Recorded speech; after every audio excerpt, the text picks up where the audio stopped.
दोस्तों नमस्कार दोस्तों, आज हम अपनी इस वीडियो में नेक्स्ट पार्ट लेके आ रहे हैं। 76 से लेके 100 क्वेश्चन जो है हम डिस्कस करेंगे और ये लास्ट पार्ट है हमारा।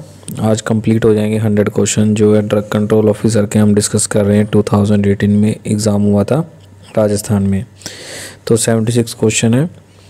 The essential commodities act is come under which department. तो एसेंशियल कमोडिटी जो एक्ट होते हैं वो किस डिपार्टमेंट के अंडर आते हैं? तो इसमें ए ऑप्शन है department of external affairs, consumer affairs, department of finance and export import. तो इसका राइट आंसर आ जाएगा B. B is the right answer.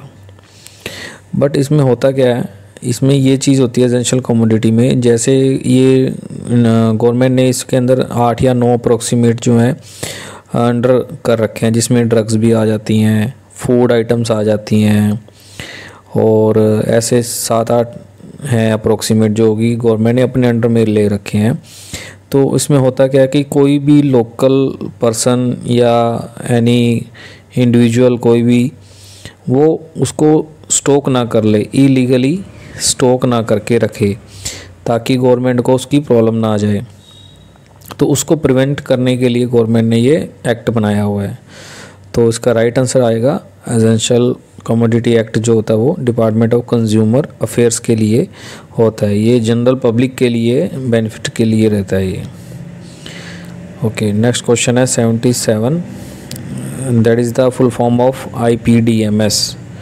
तो इसके अंदर ऑप्शन है हमारे पास A Indian pharmaceutical development monograph system, international pharmaceutical development management system, integrated pharmaceutical database management system and the institute of pharmaceutical development management system. तो इसका right answer आ जाएगा 77 का C, integrated pharmaceutical database management system is the right answer. Next है which route of the drug administration is most likely to lead to the first pass effect. तो कौन सा root जो है हमारा ड्रग एडमिनिस्ट्रेशन का वो लीड करता है फर्स्ट पास इफ़ेक्ट को। लीड मतलब शो करता है। तो सबसे ज़्यादा मेन हमें मालूम ही है ओरल रूट में सबसे ज़्यादा हमारा फर्स्ट पास इफ़ेक्ट होता है। इसको फर्स्ट पास मेटाबॉलिज्म भी बोल देते हैं, हेपाटिक मेटाबॉलिज्म भी बोल देते हैं, हेपाटिक फर्स्ट पास मेटाबॉलिज्म भी बोल देते हैं।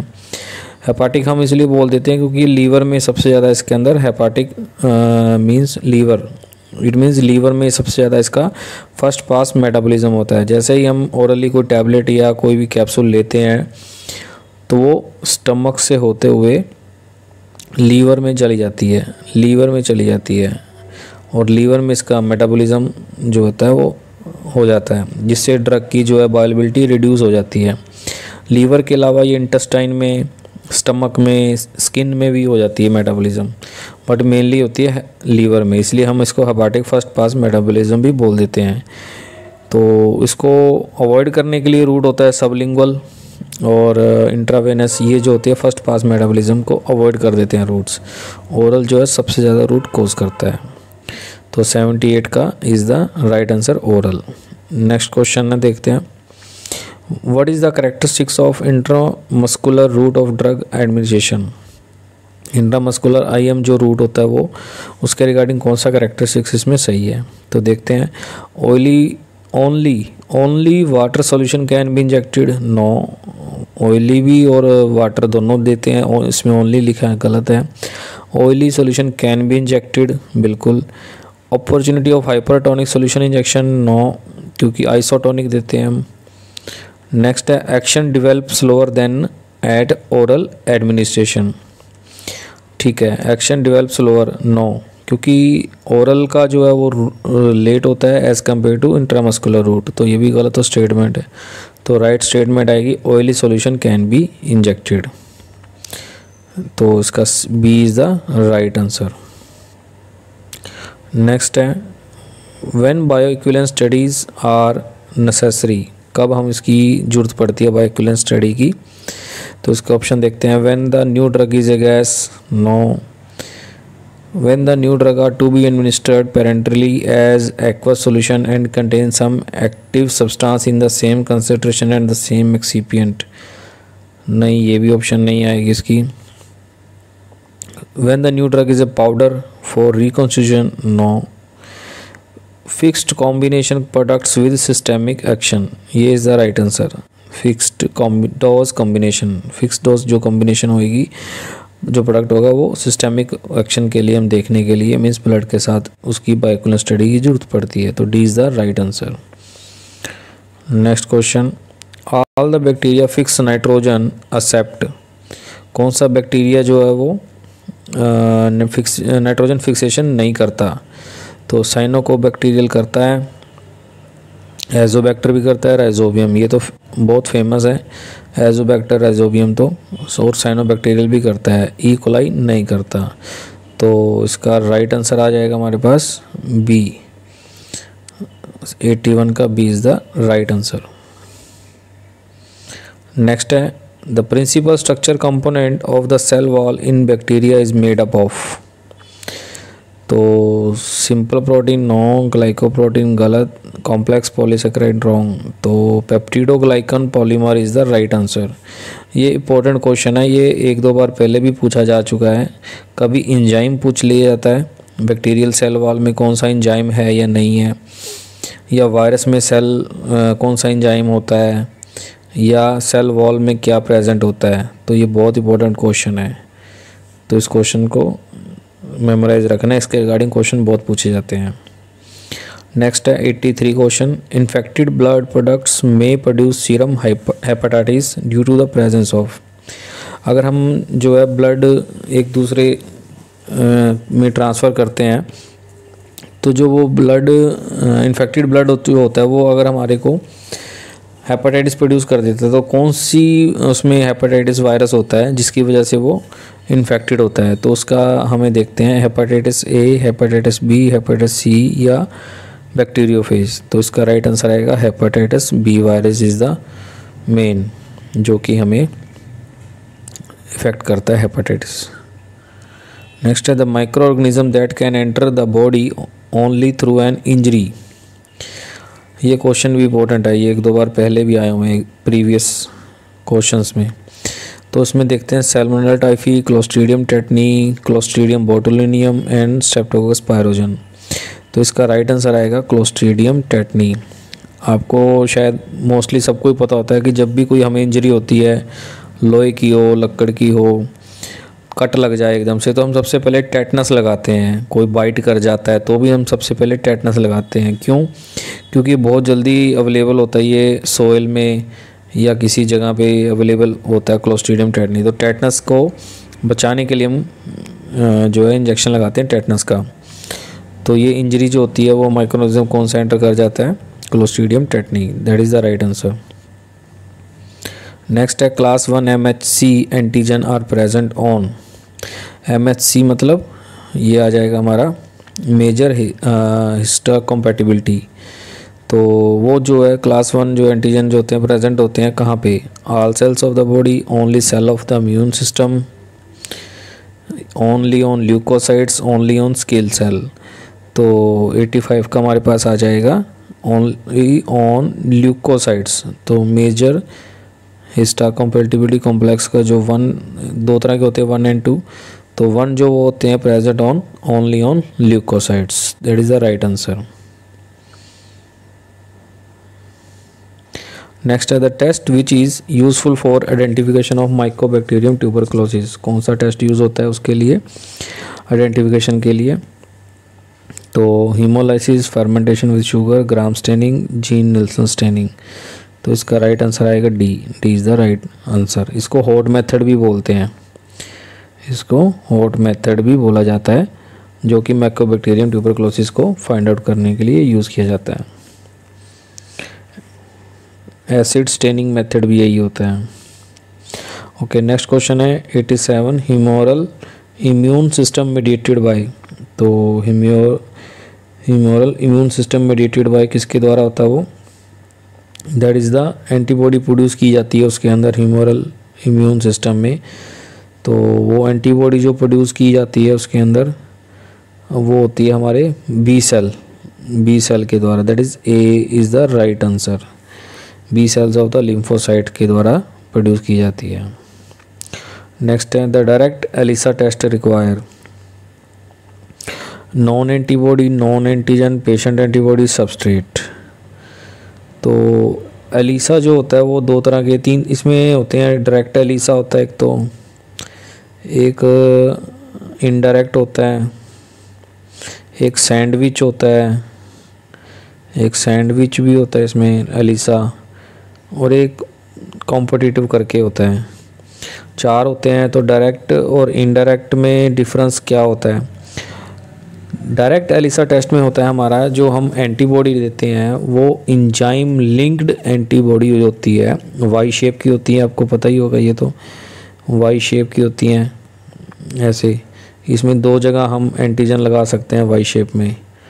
तो ये जो इंजाइम लिंक्ड, इसमें एक ई लगा, लिंक हो गया। ये इंजाइम लिंक एंटीबॉडी को डायरेक्ट जब हम एंटीजन के साथ रिएक्ट करा दें, that is direct ELISA test बोलते हैं। तो उसमें हम फाइंड आउट क्या करते हैं डायरेक्ट एलिसा टेस्ट के अंदर? ये एलिसा टेस्ट होता क्या है? इंजाइम लिंक्ड होता है। ये एंटीबॉडी जो है उसके साथ अटैच होती है, ये मार्केट से अवेलेबल होती है, मतलब कॉम्बिनेशन इनका। और एक इसमें सबस्ट्रेट जो है हम लास्ट में डालते हैं। सबस्ट्रेट क्या करता है? कलर प्रोड्यूस कर देता है लास्ट में। अगर कलर प्रोड्यूस हो जाता है तो इट मीन्स पॉजिटिव है वो, अगर कलर प्रोड्यूस नहीं होता तो नेगेटिव होता है। तो सबस्ट्रेट होता है और सबसे पहले हम एंटीजन लेते हैं इसके अंदर।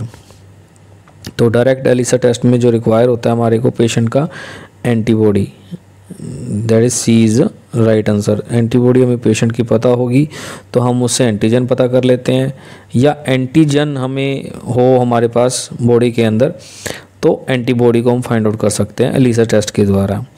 तो जो डायरेक्ट एलिसा टेस्ट होता है उसमें हमारे पेशेंट की एंटीबॉडी को हम जो है हमें रिक्वायर होती है। नेक्स्ट है antibiotic therapy can cure which of the following form of syphilis. तो एंटीबायोटिक थेरेपी जो होती है वो से, इस क्वेश्चन को थोड़ा सा पूछने का तरीका अलग था, होना ये चाहिए थे कि कौन सी सिफिलिस को नहीं कर सकता, बट चलो इसमें देखते हैं। देखो प्राइमरी सिफिलिस वो होती है जिसमें बिल्कुल इनिशिएशन स्टेज होती है सिफिलिस की, बिल्कुल स्टार्टिंग स्टेज जो होती है, इनिशिएशन होती है, तो उसमें ये एंटीबायोटिक काम कर जाता है। सेकेंडरी सिफिलिस थोड़ा सा जो है प्राइमरी से अबव हो गया, इन्फेक्शन जो है हमारा 10-15 दिन क्योर नहीं हुआ और कंटिन्यू वो 1 मंथ अप्रोक्सीमेट चल रहा है, उसको सेकेंडरी सिफिलिस बोलते हैं। उसको भी एंटीबायोटिक थेरेपी जो है वो यूज़ कर सकते हैं। लास्ट आती है tertiary syphilis. Tertiary syphilis very serious हो जाता है वो कंडीशन, वेरी सीरियस कंडीशन हो जाती है जिसमें इंजेक्शंस या मतलब बहुत क्रिटिकल कंडीशंस को हो जाती हैं सिफिलिस की, पूरी बॉडी के अंदर भी हमारे इन्फेक्शन जो है फैल जाती है। तो अदर पार्ट्स जो होते हैं बॉडी के, हार्ट, अपने ब्रेन, उसके अंदर इसमें प्रॉब्लम आ जाती है, तो उसको भी वैसे ही एंटीबायोटिक थेरेपी यूज़ कर सकते हैं। तो इसका राइट आंसर इसमें दिया हुआ है इसके according tertiary syphilis, that is tertiary syphilis जो इसका राइट आंसर है 89 का। बट ये पूछना इनको चाहिए था कि कौन सा क्योर नहीं कर सकता है, तो उसमें आता फिर ऑप्शन ए, बट ये प्राइमरी सेकेंडरी टर्शरी में कर सकता है, तो इसके अकॉर्डिंग टर्शरी इसका राइट आंसर है। नेक्स्ट है 90th, the single most important laboratory test for determine the virulence of staphylococci. कौन सा लेबोरेटरी टेस्ट होता है जिससे हम स्टेफिलोकोकाई का चेक कर सकते हैं? Mannitol fermentation, catalase test, detection of coagulase या डिटेक्शन ऑफ पेनिसिलिनेज। तो इसका राइट आंसर आएगा सी, डिटेक्शन ऑफ कोआगुलेज की मेथड के द्वारा हम फाइंड आउट कर सकते हैं। नेक्स्ट है effective human vaccine have been produced against. तो देखो हमें मालूम है निमोनिया के अगेंस्ट जो है हमने वो यूज़ कर चुके हैं, बना चुके हैं निमोनिया के अगेंस्ट, जिसके अंदर वैक्सीन हम यूज़ करते हैं पीसीवी, न्यूमोकोकल वायरस करके जो आती है पीसीवी। ये 3 डोज में लगती हैं बच्चों के, मतलब मंथ पे ही लगती हैं, 1 मंथ के गैप पे। आजकल ये मोस्टली हर बच्चों को मैंडेटरी कर दी है, छोटे बच्चों में लगती है ये 6 मंथ या 7th मंथ पे। तो निमोनिया के अगेंस्ट हमारी ये वैक्सीन जो है इफेक्टिव बन चुकी है। पायरोजन के अगेंस्ट कुछ नहीं है, इसके अगेंस्ट भी, इनके अगेंस्ट कुछ नहीं है, तो इसका राइट आंसर आ जाएगा डी, 91 का डी। नेक्स्ट है which of the crude drug is not under the class of organised drug. तो इसका आंसर आ जाएगा gum, that is the crude drug है जो कि ऑर्गेनाइज्ड ड्रग में नहीं है, बाकी है। ओके, नेक्स्ट है the specific site on antigen with which antibody react are called. Okay, ये एंटीजन एंटीबॉडी के ऊपर फिर आ गया। एंटीजन में जो स्पेसिफिक साइट होती है उसको बोलते हैं हम एपिटॉप, एपिटॉप। और एक एंटीबॉडी की स्पेसिफिक साइट होती है उसको बोला जाता है पैराटॉप, पैराटॉप। एंटीबॉडी की साइट को बोला जाता है स्पेसिफिक जहाँ पे बाइंड होता है एंटीजन, वो पैराटॉप है। और जो एंटीजन की साइट होती है उसको बोला जाता है एपिटॉप। तो ये जो वाई शेप का बनता है एंटीबॉडी, यहाँ पे जो है पैराटॉप है और यहाँ पे एंटीजन अटैच होगा तो ये एपिटॉप है। यहाँ पे बाइंडिंग होती है, इनकी अटैचमेंट होती है, इसको अगल्टिनेशन बोलते हैं। तो इसका राइट आंसर क्या आ जाएगा? एंटीजन स्पेसिफिक साइट कौन सी होती है? एपिटॉप। ठीक है, 93 का C is the right answer. Next है all of the following enzyme can be seen in virus except. ये देखो फिर आ गया ना, वही वैसा ही क्वेश्चन आ रहा है। बैक्टीरिया के लिए पूछा था कि कौन सी सेल होती है उनमें, पेप्टिडो उसमें था, ग्लाइकन। और इसमें अब एंजाइम के रिगार्डिंग पूछ रहे हैं कि ये होते हैं बट एक इसमें एंजाइम कौन सा नहीं होता। तो न्यूरोएमिनिडेज होता है वायरस के अंदर, आरएनए डिपेंडेंट आरएनए पॉलीमरेज भी होता है, प्रोटीएज भी होता है, कोलाजिनेज नहीं होता वायरस में। तो इसका राइट आंसर आएगा C, C is the right answer 94 का। नेक्स्ट है which technique currently is use for the serodiagnosis of the AIDS, acquired immunodeficiency syndrome का कौन सा है करंटली जो यूज़ हो रहा है? That is Elisa. एलिसा जो है एंजाइम लिंक्ड इम्यूनोसॉर्बेंट एसे। हमने डिस्कस किया डायरेक्ट मेथड से होता है, इनडायरेक्ट से होता है, सैंडविच से होता है और कॉम्पिटिटिव। सैंडविच में क्या होता है? सैंडविच में एक एंटीबॉडी अपर होता है, एक एंटीबॉडी लोअर, बीच में एंटीजन होता है, बीच में एंटीजन, यहाँ पे नीचे एंटीबॉडी, ऊपर भी एंटीबॉडी। तो सैंडविच जैसे बनता है, तो ये इसमें दो एंटीबॉडी यूज़ करते हैं। ओके, तो नेक्स्ट क्वेश्चन देखते हैं। What form of the plague is most likely to be transmitted from human to human. कौन सा प्लेग जो है मतलब जो है उसके टाइप्स हैं, ये कौन सा प्लेग जो है वो ह्यूमन के द्वारा फैलता है? तो इसका राइट आंसर आएगा निमोनिक, ए। ये निमोनिक जो फॉर्म है प्लेग की बहुत ही सीवियर फॉर्म है। मींस ये एक बार अगर हो गई किसी पर्सन को तो ह्यूमन से ह्यूमन बहुत जल्दी ये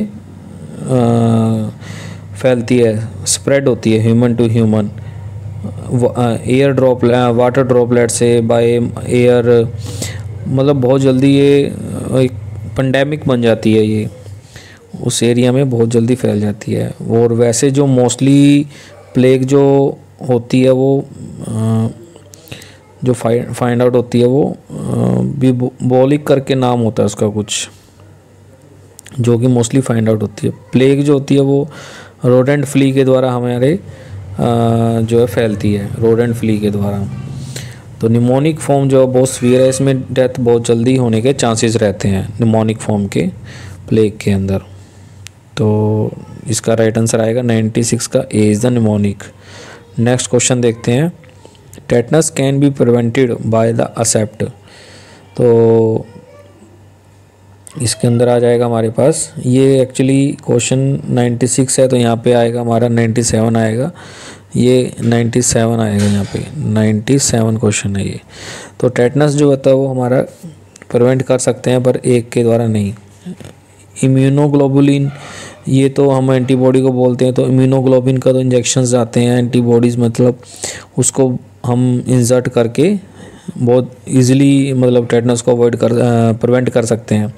बहुत कॉस्टली मेथड होता है इम्यूनोग्लोबिन वाला, कॉस्टली मेथड होता है ये इम्यूनोग्लोबिन क्वेश्चन जो इंजेक्शन है वो कॉस्टली आते हैं।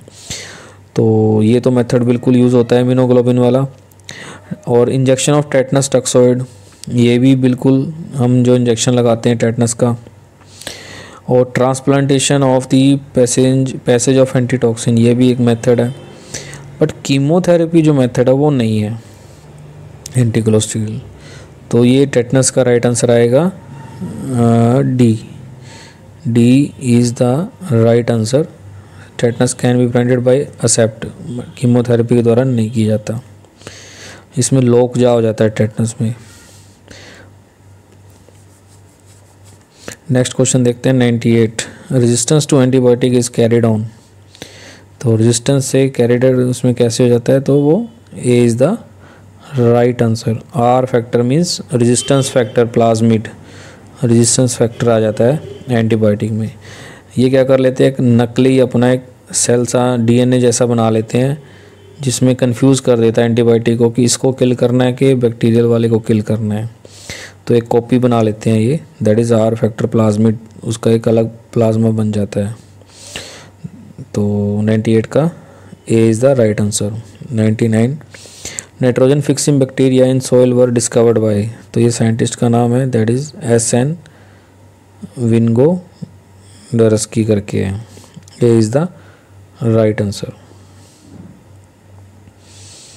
नेक्स्ट है 100। ये क्वेश्चन वेरी वेरी इंपॉर्टेंट, पहले भी बहुत बार आ गया, ये 3rd या 4th बार आ रहा है। इम्पोर्टेंट क्वेश्चन है ये, very important, very very important. तो ईस्ट क्या है, फंजाई है। ईस्ट के बारे में ही पूछा जाता है, सेम क्वेश्चन ही पूछा जाता है। ईस्ट क्या है, fungi, that is the right answer. तो आज हमारे यहाँ ये 100 क्वेश्चन कंप्लीट होते हैं ड्रग कंट्रोलर ऑफिसर के। नेक्स्ट वीडियो में हम एम्स के